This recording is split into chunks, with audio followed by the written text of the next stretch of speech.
আসসালামু আলাইকুম। বৈষম্য বিরোধী ছাত্র আন্দোলনের বিপক্ষের একজন এজাহারভুক্ত আসামিকে পুলিশের কাছ থেকে ছিনিয়ে নিয়ে গিয়েছে। ঘটনাটা ঘটেছে পাবনাতে। 5ই আগস্টের পরে ওই নেতা আত্মগোপনে চলে যায়। গোপন সংবাদের ভিত্তিতে পুলিশ জানতে পারে সে আজকে এলাকায় এসেছে। তখনই তারা অভিযানে চলে যায়। একটা পুলিশের গাড়ি আর 4-5 জন পুলিশ সদস্য মিলে নেতাকে ধরেও ফেলেছিল, কিন্তু তখনই বাধে বিপত্তি।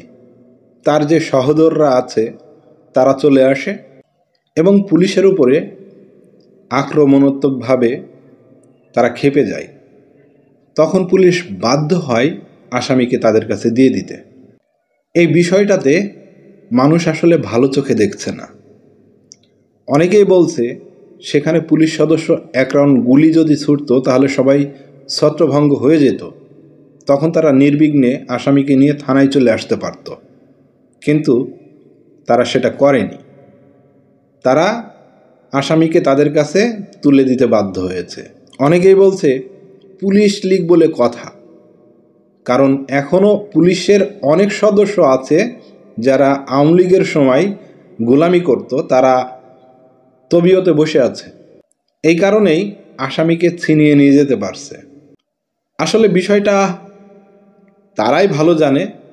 আবার এমনও হতে পারে যে 5ই আগস্টের পরে পুলিশের মনে একটা ভয় হয়ে গিয়েছে। 5ই আগস্টের আগে আমরা দেখেছিলাম যে 2-3 জন পুলিশ সদস্য গেলেই তাদের সামনে আর কেউ কথা বলতো না, আসামিকে নিয়ে আসতে পারতো, একদম নির্বিঘ্নে চলে যেতে পারতো, কোনো বাধায় আসতো না। কিন্তু 5ই আগস্টের পরে পুলিশ সদস্যদের মনেও তো একটা ভয় কাজ করছে যে না জানি আবার কি ঘটনা ঘটে যায়। এই কারণে হয়তো তারা আসামিকে দিয়ে দিতে বাধ্য হয়েছে। তবে পুলিশের একজন ঊর্ধ্বতন কর্মকর্তা বলেছে যে আমাদের অভিযান অব্যাহত আছে, আমরা অভিযান পরিচালনা করছি, যত দ্রুত সম্ভব আমরা আসামিকে ধরার চেষ্টা করছি। বিষয়টা আসলে কেমন নড়বড়ে হয়ে গেল না? পুলিশের কাছ থেকে আসামি ছিনিয়ে নিয়ে গেল, তাও এই সময়টায়।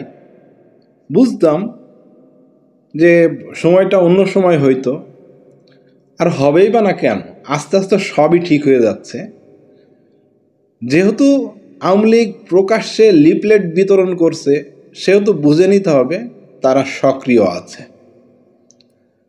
আর হাসিনা তো এখন একজন মুখপাত্র খুঁজছেন যে আওয়ামী লীগের বিষয়গুলো প্রচার করতে পারবে, যার হচ্ছে নেতাকর্মীদের সাথে ভালো সম্পর্ক আছে, তার ব্যাগ রেকর্ড খারাপ নাই, এরকম একজন মুখপাত্র কিন্তু খুঁজছে।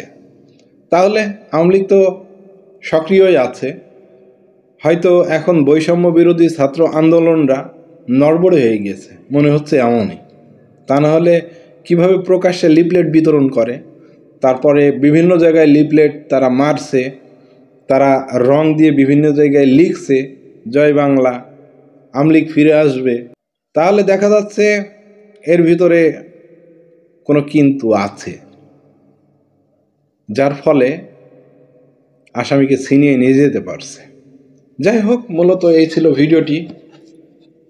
ভিডিওটি ভালো লাগলে শেয়ার করবেন, আর নতুন হলে চ্যানেলটি সাবস্ক্রাইব করতে ভুলবেন না। সবাই ভালো থাকবেন, সুস্থ থাকবেন। আসসালামু আলাইকুম।